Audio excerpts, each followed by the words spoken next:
ఆ రోజున కంచెలన్నీ వేస్తే, ఆ రోజున ఆడపడుచులు ఏడ్చి వేదనతోటి ఆ రోజు వస్తే, కంచెలు ముళ్ళ కంచెలు వేస్తే మేము మీకోసం దాటి ముందుకు వచ్చాం. ఈ రోజు కూడా అదే, ఏదైతే తెలుగుదేశం జనసేన కలవకూడదు, విడిపోయి పోటీ చేయాలి, విడిపోయి పోటీ చేసి ఇంకొకసారి వైఎస్ఆర్సీపీ వస్తే, ఇంకొకసారి కనుక వైఎస్ఆర్సీపీ పార్టీ ఆంధ్రప్రదేశ్కి వస్తే ఇంకా మనం మర్చిపోవచ్చు దీని భవిష్యత్తు. చీకటి భవిష్యత్తు ఇది. ఆ చీకటి భవిష్యత్తు ఉండకూడదు, వెలుగు నింపాలి. అందుకని ఈ భోగి రోజున మనం జనసేన తెలుగుదేశంతో కలిసి ఒక సుస్థిరమైన ప్రభుత్వం స్థాపించాలి, మీకు బంగారు భవిష్యత్తు ఇవ్వాలని మనస్ఫూర్తిగా నేను మీ అందరికీ తెలియజేసుకుంటా ఉన్నాను.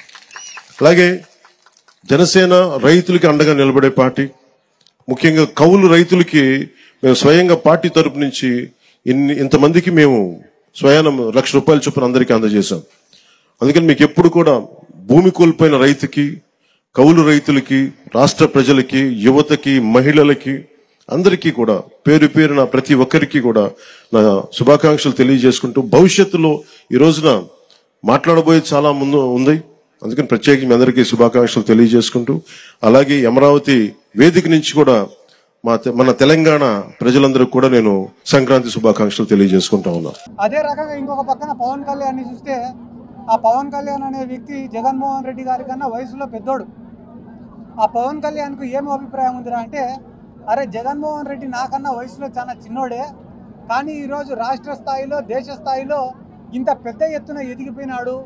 నేను చూస్తే ఏమో కనీసం ఎమ్మెల్యేగా గెలిచలేకపోతానా, పొత్తు పెట్టుకోకుంటే కనీసం ఒక పార్టీని కూడా నడిపించుకోలేకపోతానా అనే ఉద్దేశంతో ఆయన కూడా జగన్మోహన్ రెడ్డి గారిని ప్రతిరోజు విమర్శిస్తున్నారు.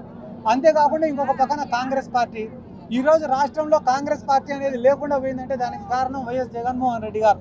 కాబట్టి ఎట్ట తిరిగి ప్రతీకారం తీర్చుకోవాలా అని చెప్పి ఒక గుంట నక్కలాగా అవకాశం కోసం ఎదురు చూస్తూ ఉంది కాంగ్రెస్ పార్టీ.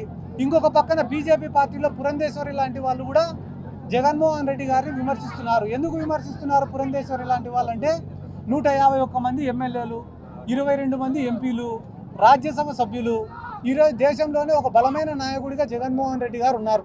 అరే ఇంత బలంగా ఎదిగినాడంటే రేపు దేశ రాజకీయాల్లో కూడా చక్రం తిప్పుతాడే, మొక్కల్లో ఉన్నప్పుడే దీన్ని తుంచేయాలనే ఉద్దేశంతో ఈరోజు బీజేపీ వాళ్ళు కూడా జగన్మోహన్ రెడ్డి గారిని విమర్శిస్తున్నారు. ఇంతమంది మాకు వ్యతిరేకంగా ఉన్నా కూడా మాకున్నే ధైర్యం అంతా ఏమిరా అంటే, ఈ రాష్ట్రంలో ఉండే